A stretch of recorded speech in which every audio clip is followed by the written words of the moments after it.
Armstrong கொலை வழக்கில் A1 கைது செய்யப்பட்ட ரவுடி நாகேந்திரன் மாரடைப்பால் நேற்று மரணமடைந்த நிலையில் நாகேந்திரனுடைய மனைவியின் கோரிக்கை தற்போது நிராகரிக்கப்பட்டிருக்கிறது. கூடுதல் விவரங்களை செய்தியாளர் சுரேஷ் வழங்க கேட்போம். சுரேஷ், வணக்கம். என்ன கோரிக்கை வைத்திருந்தார்கள் நாகேந்திரனுடைய மனைவி? தற்போது அது நிராகரிக்கப்பட்டிருக்கிறது. முழுமையான விவரங்கள்.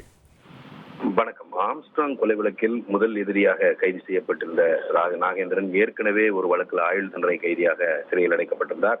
அவருக்கு கல்லீரல் பாதிப்பு ஏற்பட்டதை அடுத்து சென்னை ஸ்டான்லி அரசு மருத்துவமனையில் அவருக்கு சிகிச்சை வழங்கப்பட்டு வந்தது. இந்த நிலையில் நேற்றைக்கு சிகிச்சை பலனளிக்காமல் அவர் மரணமடைந்தார்.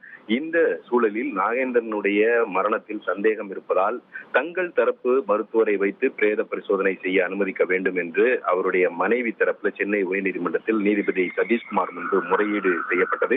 அப்போது இந்த பிரேத பரிசோதனை முழுவதையும் வீடியோ பதிவு செய்ய வேண்டும் என்ற ஒரு கோரிக்கையும் முன்வைக்கப்பட்டது.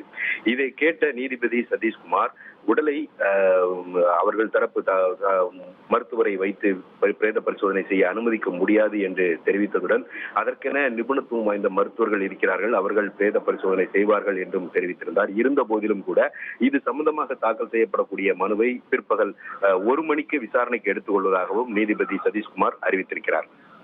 விவரங்களுக்கு நன்றி சுரேஷ்.